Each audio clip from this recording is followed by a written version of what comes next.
Good evening to all. The day 2 of the final mock marathon of history UPSC 2025 में आप सभी का स्वागत है। क्या आप सभी तैयार हैं? आज हम लोग 20 इंपॉर्टेंट एमसीक्यू करेंगे एंड आज का जो टॉपिक है that is on the paintings the pre history of India. In the part 1 that is called day 1 हमने स्टोन एजेस से इंपॉर्टेंट क्वेश्चन सॉल्व करे हैं। इस एग्जाम सीरीज का ऑब्जेक्टिव है एग्जाम फोड़ दो। हम लोग इसमें इंपॉर्टेंट एमसीक्यू सॉल्व कर रहे हैं and along with this we are also discussing the concepts. So without getting the delay let's get back to the work. Let's take the first question. पहला क्वेश्चन है कि that in which state the Navdatoli is the located. Navdatoli excavations की बातें हमने last class में करी थी। सो ये प्री हिस्ट्री से रिलेटेड क्वेश्चन है। हिस्ट्री को हम लोग दो पार्ट में डिवाइड करते हैं कि history that is called pre history and the proto history. The proto history में हम लोग इंडस वैली सिविलाइजेशंस को रखते हैं एंड जो नेक्स्ट हमारा डे होगा the day 3 Indus valley civilisation से क्वेश्चन करेंगे। प्री हिस्ट्री में हम लोग palaeolithic, mesolithic, neolithic and the chalcolithic era and इसी पीरियड में जो paintings that is called rock cut paintings develop हुए उससे रिलेटेड आज क्वेश्चंस हम लोग सॉल्व करेंगे। So the first question is Navdatoli excavations में the place Navdatoli where it is located. A Gujarat, B Maharashtra, C Chhattisgarh and D Madhya Pradesh. तो इसका जो राइट आंसर है the Navdatoli where it is located, the answer is D that is Madhya Pradesh. ठीक है। सो यहाँ पर आप मैप कर में थोड़ा बहुत प्रैक्टिस कर लेंगे कि जो भी प्री हिस्टोरिकल साइट्स हैं, एविडेंसेस हैं, उनको एटलीस्ट आप एक मैप में लोकलाइज कर ले सो दैट कि लास्ट मिनट्स में आपको क्वेश्चन पूछा जाएगा so you can rightfully click the answer. Next question की बात करते हैं। The question number 2, in which state of India is the Harappan civilisation site Mandi is situated. Harappan civilisation में एक इंपॉर्टेंट प्लेस था दैट इज कॉल्ड मंडी। ये किस स्थान पे लोकेटेड है? A Gujarat, B Haryana, C Rajasthan and D Uttar Pradesh. तो आपको बताना है कि where the Mandi is located. The Mandi is located at Uttar Pradesh. Uttar Pradesh में ये इंडस वैली सिविलाइजेशंस के साइट मंडी लोकेटेड है। यहाँ पर फिर आप मैप का यूज करेंगे कि एक इंडियन मैप में लेके आप लोकेट करेंगे प्लेसेस को कि where this places are located. Third question it is relating to Ahar civilisations. Ahar civilisation से रिलेटेड कुछ स्टेटमेंट्स दिया गया है। The statement A is the natives of the Ahar knew the copper smelting. B. Rice was unknown to them. C. Metal work was one of the means of economy of the Ahar. And D. Black and the red colored pottery that have been found here on which generally white colored geometrical designs have been carved out. So choose the correct options. Ahar civilization से related इसमें आपको जो right options है वो select करना है। तो option A कि the natives of the Ahar knew the copper smelting. आप सभी को पता है कि कॉपर का मतलब ये जो तांबा का यूज किस पीरियड में शुरू होता है, ये बेसिकली आप चेल्कोलिथिक पीरियड की बात करेंगे। The chalcolithic period, that chalcolithic period का जो टाइम है, what is the time period? It is the 2800 BC to 700 BC। This is the रफली time period of chalcolithic period, जिसको हम लोग बोलते हैं कि तांबा का यूज होना शुरू हुआ। ताम्रपाषाण युग भी कहा जाता है। इस ताम्रपाषाण युग में हम देखते हैं क्या कि कॉपर का यूज होना शुरू होता है, कहीं ना कहीं पीतल का यूज जिसको हम लोग ब्रॉन्ज कल्चर बोलते हैं, और प्राइमरली जो लो कैटेगरी या यू कैन से कि लो ग्रेड ब्रॉन्ज लोगों ने यूज करना शुरू किया। ठीक, तो इस दौर में मेटल का यूज होना शुरू हो रहा है, कॉपर का, ब्रॉन्ज का यूज होना शुरू हो रहा है। ये ब्रॉन्ज हालांकि लो ग्रेड था, जो कि high quality bronze Indus valley civilisations के टाइम में डेवलप होगा, इसलिए उसको हम लोग ब्रॉन्ज एज भी बोलते हैं, लेकिन उसके पहले का टाइम है। तो ये 2800 BC से लेके 700 BC का जो टाइम पीरियड है, इसी पीरियड में और भी बहुत सारे सिविलाइजेशंस डेवलप होते हैं। उनमें से एक सिविलाइजेशंस है दैट इज कॉल्ड अहर कल्चर या फिर अहर सिविलाइजेशंस। रफली जो टाइम पीरियड है वो 2800 BC से लेके 1500 BC दिस टाइम पे अहर सिविलाइजेशंस डेवलप होता है। और किस रीजन पे? ना राजस्थान एरियाज में ये डेवलप होता है। यहाँ के लोग मेटल वर्क के बारे में जानकारी रखते थे, राइस का यहाँ पर कल्टीवेशंस था, ये सिविलाइजेशन था। और पोट्री के इवोल्यूशंस की बात करेंगे तो ब्लैक एंड रेड पोट्री उस समय यूज में था। तो ये अहर सिविलाइजेशंस किस एरिया में डेवलप होता है? राजस्थान एरिया। और चैल्कोलिथिक एरा का टाइम पीरियड है 2800 BC to 1500 BC. This is the roughly time period of Ahar civilizations. So option A, the natives of Ahar knew the copper smelting. Definitely they knew. So option A is the right option.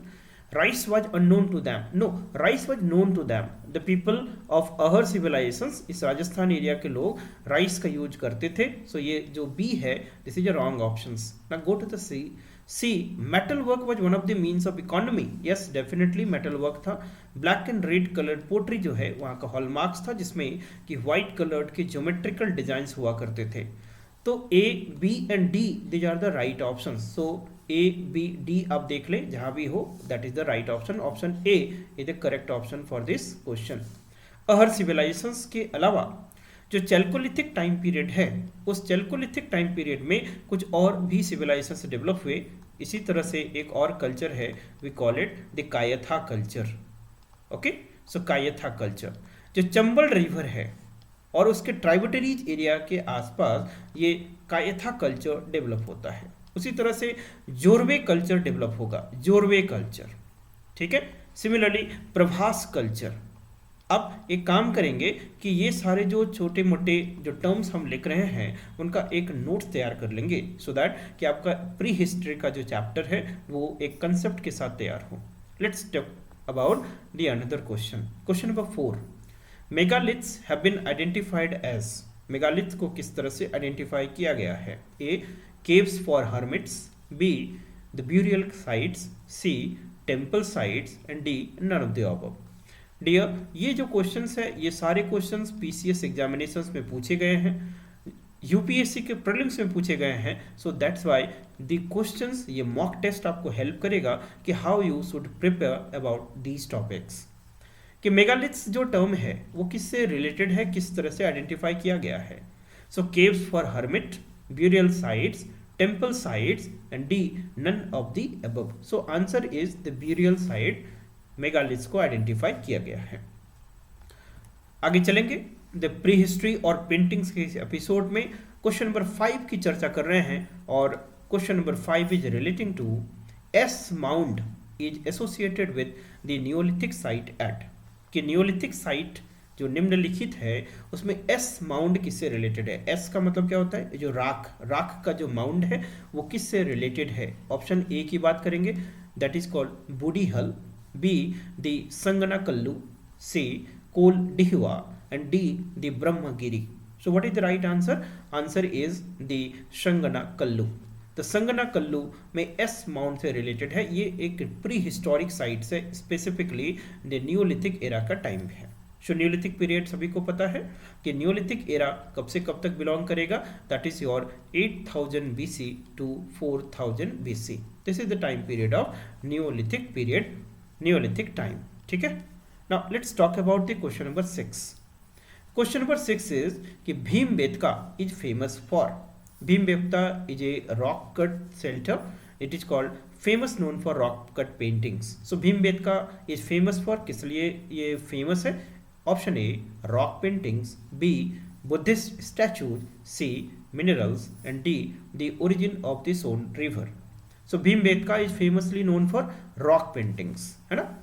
देखो, when you study the history, so history में जो sections है art and culture, उसको आपको separately तैयार करने की जरूरत है. Art and culture, because for the UPSC art and culture this section is like a subject, है ना. इसको आप हिस्ट्री के साथ मर्ज करके ना पढ़ें, है ना. तो आर्ट एंड कल्चर जब आप पढ़ते हैं, सो आर्ट एंड कल्चर का जो प्राइमरीली द फोकस एरिया होता है वो आप 3 एरियाज पे ज़्यादातर ध्यान दें. That is the PTL. This is an acronym और abbreviations. P refers to the paintings, the T refers to the temple architecture and L refers to the literature. अब प्राइमरीली इन 3 एरियाज को पहले तैयार करें whenever you going to study the art and culture. So painting is a very important topic. So from the prehistory to the modern time, entire the evolutions of painting, इसको आप तैयार करें, right, the paintings from the prehistory to the modern time, right, prehistory to modern time. तो इसी episode में sequence में जो pre historic paintings में जो सबसे फेमस पेंटिंग आता है that is called Bhimbetka rock cut paintings, Bhimbetka rock cut paintings, right. So Bhimbetka rock paintings जो है वो प्री हिस्टोरिक पेंटिंग्स के एग्जाम्पल्स हैं, जब लोग क्या यूज करते थे, that is the natural colours का यूज करेंगे, द पीपल उस समय नेचुरलिस्टिक थीम का यूज करेंगे, एंड इस तरीके से वी आर अंडरस्टैंडिंग कि the Bhimbetka is famously known for rock paintings, है ना। इवोल्यूशन डेफिनेटली उस समय कंदराओं में, गुफाओं में जब लोग रहने लगे तो अपनी जो दिनचर्या है, सोशल लाइफ्स है, और उनको डिपिक्ट करने के लिए वो पेंटिंग्स बनाने लगे, और सबसे पहला फेमस एग्जांपल है Bhimbetka. Question number 7, let's understand it.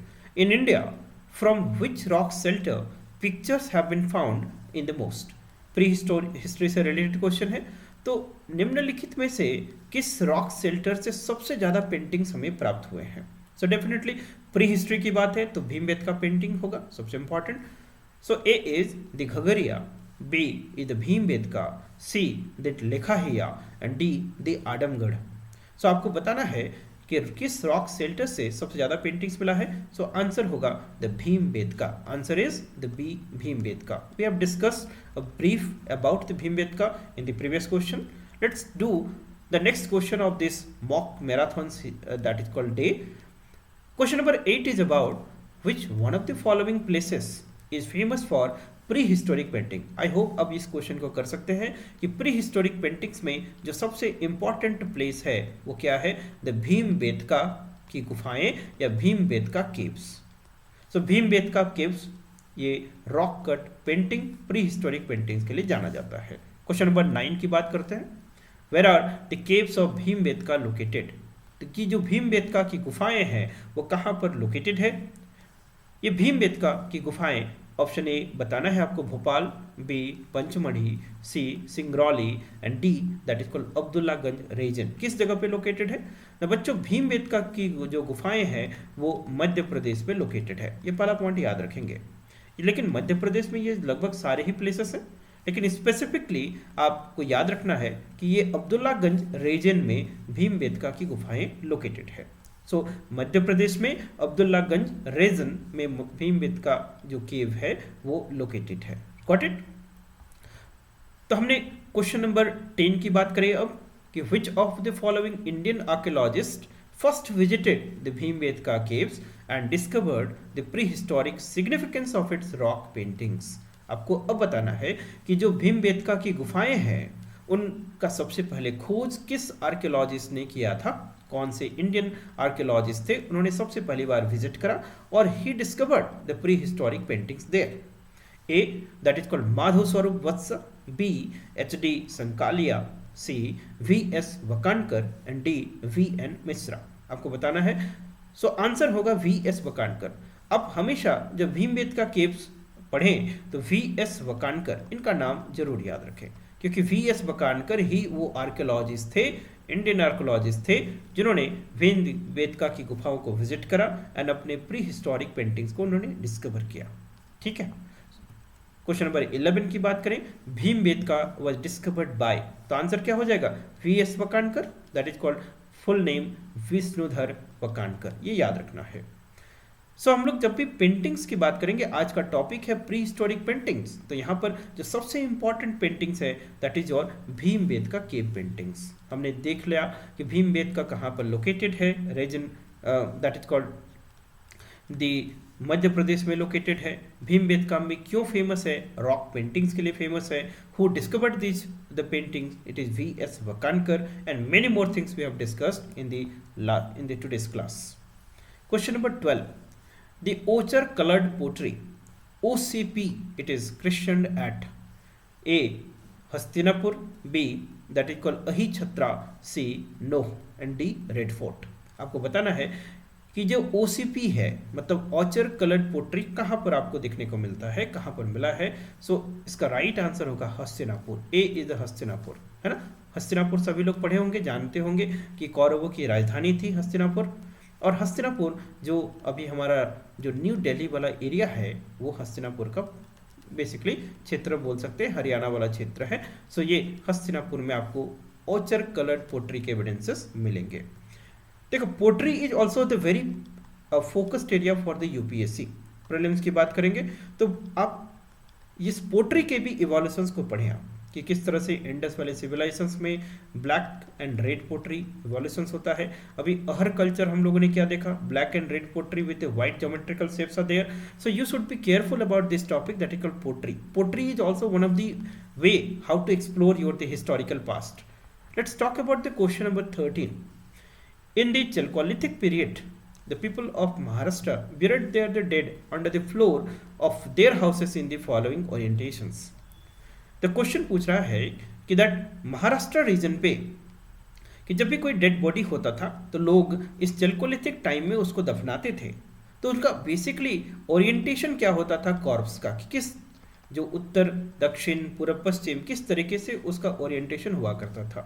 Option A north to south positions, B east to west position, C south to north position and D west to east position. जो कॉर्प्स का जो orientations होगा वो किस directions में उस चिता को उसमें दफनाने के लिए उस मुर्दे को किस डायरेक्शंस में रखा जाता था, it is north to south positions. आपको याद होना चाहिए। अभी भी हम लोग का हिंदू जो कल्चर है उसमें जब भी हम लोग जलाने के लिए जाते हैं तो जो कॉर्प्स होता है चिता में जब हम लोग लाश को रखते हैं तो उसका डायरेक्शंस क्या होता है, that is north to south direction. इसलिए बच्चों हम सबको क्या बोला जाता है कि नॉर्थ के डायरेक्शंस में जो सिर है उसको रख के हम लोग नहीं सोते हैं, क्योंकि हमारे इंडियन कल्चर हिंदू के अकॉर्डिंगली ये मुर्दा को रखने का डायरेक्शंस है। लेकिन आप हिस्ट्री पढ़ेंगे तो साउथ इंडिया वहीं चले जाएंगे तो साउथ इंडिया में basically east to west directions में मुर्दे को दफनाया जाता है या जलाया जाता है। So thereby culture vary करता है both with the time as well as with the space. यहाँ पर क्वेश्चन बात किए कि चैल्कोलिथिक जो टाइम पीरियड है उस टाइम पे जो महाराष्ट्र में जो कल्चर चलता था उसके अकॉर्डिंग ना जो भी डेड है, जो भी डेड बॉडी है उसको फ्लोर ऑफ देयर हाउसेस वहीं पर दफनाया जाता था और उसका डायरेक्शंस क्या होता था, नॉर्थ टू साउथ पोजीशंस होता था। तो राइट आंसर इज ए। ये previously the provincial civil services PCS examinations का क्वेश्चंस है। Got it. अगला क्वेश्चन चलते हैं, that is question number 14। Which of the following sites has yielded skeleton of the dog along with the human skeleton in the burial। कि जब भी जो burial होते थे उसमें ह्यूमन के साथ साथ एक डॉग के स्केलेटन्स भी पाए गए हैं। तो ये कौन सा region, the A Brahmagiri, B Burzahom, C Chirand and D Maski. ये सारे ही इंपॉर्टेंट प्लेसेस हैं, आप घर पे मैपिंग कर लेंगे। और ये एक बात हमें समझ लीजिए, ये बहुत ही इंपॉर्टेंट है, वाइटल है मैपिंग का, अदरवाइज आप लास्ट मिनट में क्वेश्चन शायद नहीं कर सकते हैं। ठीक है, ये जो क्वेश्चन पूछे गए हैं इससे आपका एक टोन सेटअप होगा कि आखिरकार बच्चों कि किस तरीके से इन टॉपिक्स को तैयार करना है। आप देख रहे हैं एविडेंस बेस्ड क्वेश्चन पूछा जा रहा है, थोड़ा बहुत फैक्ट बेस्ड क्वेश्चन पूछा जा रहा है, कंसेप्ट तो इन्वॉल्व है ही। अब क्वेश्चन को डिस्कस करेंगे। क्वेश्चन नंबर 14 का आंसर एक्सप्लोर करते हैं कि बताना है आपको कि किस फॉलोइंग साइट में से जो स्केलेटन है ह्यूमन और डॉग का आपको देखने को मिलेगा ब्यूरियल साइट से। A Brahmagiri, B Burzahom, C Chirand and D Maski. अब बुर्जाहोम का नाम याद रखेंगे जब भी आप जी ह्यूमन प्लस डॉग स्केलेटन को की बात करेंगे, so place is the Burzahom. ठीक है, आगे चलेंगे। Question number 15, the evidence of the burying the dog with the human body. आप जैसे dog with the human body आप देख रहे हैं तो इसका आंसर कहीं ना कहीं क्या होगा, बुर्जाहोम। ऑप्शन में देखें आप, Burzahom, B Koldihwa, C that is called Chopani and D is the Mando. Answer क्या होगा, बुर्जाहोम होगा। ठीक है, क्वेश्चन नंबर 16 की बात करेंगे। The evidences of the pit dwelling has been obtained from. Pit dwelling कहाँ से मिलता है ना, तो A Burzahom, B Koldihwa, C Brahmagiri and D Sanganakallu. तो आंसर होगा इसका द बुर्जाहोम, है ना। सो पिट ड्वेलिंग हो तो Burzahom, human skeleton with the dog हो बुर्जाहोम। आप ये याद रखेंगे। एक इंटरेस्टिंग क्वेश्चन है क्वेश्चन नंबर 17। क्वेश्चन नंबर 17 आपको दोनों ही पेयर को मैच करना है। Consider the following pairs. Left side में हिस्टोरिकल प्लेसेस के नाम दिए गए हैं, राइट साइड में उनका फेमस होने का रीजन, वेल नोन रीजंस बताया गया है। So you have to find out कि कौन सा करेक्ट मैच है। A Burzahom, that well known for rock cut shrines, B the Chandraketugarh that is terracotta art, and C जो है गणेश्वर कॉपर आर्टिफैक्ट्स के है ना। टेराकोटा आर्ट सभी को पता है। आंसर बताने के पहले थोड़ा बता दें, जो मिट्टी के हम लोग आज भी जो जैसे जिसको हम लोग बोलते हैं कि खेलने के जो तरीके होते हैं, मिट्टी के जो आकार के बनाए जाते हैं, मूर्तियां बनाई जाती हैं, उनको टेराकोटा फिगरिन कहा जाता है। अब हम लोग क्वेश्चन पे चलें कि जो हिस्टोरिकल प्लेसेस है बुर्जा होम, क्या बुर्जा होम रॉक कट श्राइन्स के लिए जाना जाता था? ये कहीं ना कहीं रॉन्ग आंसर है। अभी हमने बुर्जा होम के बारे में पढ़ा था कि that is called burial practices के लिए फेमस था। The human with the dog, ये इन्वॉल्व स्ट्रक्चर्स होते थे जहां पर बुर्जा होम से मिले। सो ए इज रॉन्गली मैच्ड। जो सेकंड है चंद्रकेतुगढ़, ये टेराकोटा आर्ट के लिए जाना जाता था, राइट मैच्ड है। और गणेश्वर कॉपर आर्टिफैक्ट्स के लिए है ना। तो इसका राइट आंसर होगा 2 and 3। So this is the 2 and 3। बच्चों इस तरह के क्वेश्चंस में आप क्या लगा सकते हैं ना, यहाँ पर आप थोड़ा एलिमिनेशन मेथड भी लगा सकते हैं। What do you mean by this elimination method? Prelims UPSC के लिए ये बहुत ही यू कैन कॉल इंस्ट्रूमेंटल तरीका है कि आप एलिमिनेशन मेथड्स को भी यूज करें। हालांकि यूपीएससी अभी इवॉल्व हो चुका है, only 1 option is correct, 2 option is correct, इस तरह के क्वेश्चन पूछे जाएंगे। But wherever you get the chances आप एलिमिनेशन मेथड को लगा सकते हैं। यहाँ देखिए कैसे लगाएंगे। हमने एक रॉन्ग आंसर यहाँ से ढूंढ निकाला और उस रॉन्ग आंसर को देखा कि वो जहां जहां होगा वो पेयर तो एकदम ही नहीं होगा। तो आप इस हिसाब से देखें, जो ए ऑप्शन है वहां पर ए इन्वॉल्व है तो नहीं होगा, बी ऑप्शन है ये भी इन्वॉल्व है ये भी नहीं होगा, आंसर तो कहीं ना कहीं सी और डी से ही होगा। अब सी और डी में हम लोग को 50-50 खेलना है, दोनों ही चांसेस है। थोड़ा यहाँ पर अपने चंद्रकेतुगढ़ या गणेश्वर दोनों में से किसी को पता होगा तो डेफिनेटली आप आंसर को क्लिक कर जाएंगे कि आंसर इसका 2 and 3 होगा। तो ये कभी कभी ये वरदान हो सकता है लास्ट मोमेंट में। क्वेश्चन नंबर 18 की बात करें क्या? The question number 18 is about from which rock shelter of the Vindhyas a maximum number of human skeletons have been found. कि जो ऑप्शंस दिए गए हैं वहां पर सबसे ज्यादा ह्यूमन स्केलेटन किस जगह से मिला है? That is called Murahana Pahar, B Ghagharia, C Baghahikhor and D इधर लेखाहिया। आंसर होगा इसका D, that is called Lekhahia, जहां पर सबसे ज्यादा आपको ह्यूमन स्केलेटन के फिगर्स मिले हैं इस विंध्याचल रीजन से। ठीक। क्वेश्चन नंबर 19 की बात करें तो क्वेश्चन नंबर 19 ये आपका एक असर्शन रीजन बेस्ड क्वेश्चन है ना, और एक अच्छा क्वेश्चन है कि असर्शन बोलता है कि the stone age people of the Vindhyas migrated to the Ganga valley in the terminal Pleistocene period. कि जो टर्मिनल प्लेस्टोसिन पीरियड है कि जियोलॉजिकल टाइम इसको you must have known about this Pleistocene time, कि जो प्लेस्टोसिन पीरियड है इसको हम लोग आइस एज भी बोलते हैं। तो जब आइस एज कहीं ना कहीं खत्म हो रहा है तो उसको हम लोग बोलेंगे टर्मिनल प्लेस्टोसिन पीरियड। उस टाइम पे जो पीपल्स हैं विंध्याचल रीजन्स के लोग वो गंगा वैली में माइग्रेट कर जाते हैं। This is the assertion. Reasons बोलता है due to the climatic change it was dry phase in this period. So इस चूंकि ये क्लाइमेटिक चेंज हुआ है ना, सडनली आइस एज से वार्मिंग शुरू हो गया, तो due to this climatic change and it was a dry phase in this period, और जिसके चलते एबनॉर्मल कंडीशंस होने के चलते लोग एक जगह से दूसरी जगह डेफिनेटली माइग्रेट किए होंगे। तो रीजन कहीं ना कहीं सही है, अपीलिंग भी है। सो एसर्सन का जो राइट आंसर है रीजन है। एसर्सन रीजन दोनों आपस में सही है, लेकिन आर जो है ए को सपोर्ट करता है, सप्लीमेंट करता है। तो ऑप्शन चूज करेंगे option number A, both A and R are the true and R is the correct explanation of A. ये सबसे बेस्ट ऑप्शन है। तो एसर्सन रीजन के क्वेश्चन का आंसर क्या है? Option number A. Last question of the day, इस mock test का लास्ट क्वेश्चन हम लोग सॉल्व करते हैं। Which of these departments or the ministries deal with the Archaeological Survey of India, जिसको शॉर्ट में हम लोग ASI बोलते हैं, एज एन एक्सेसरी ऑफिस?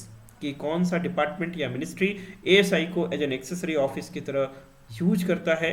ना A ministry of culture, D B tourism, C science and technology and D human resource development, that is called HRD ministry.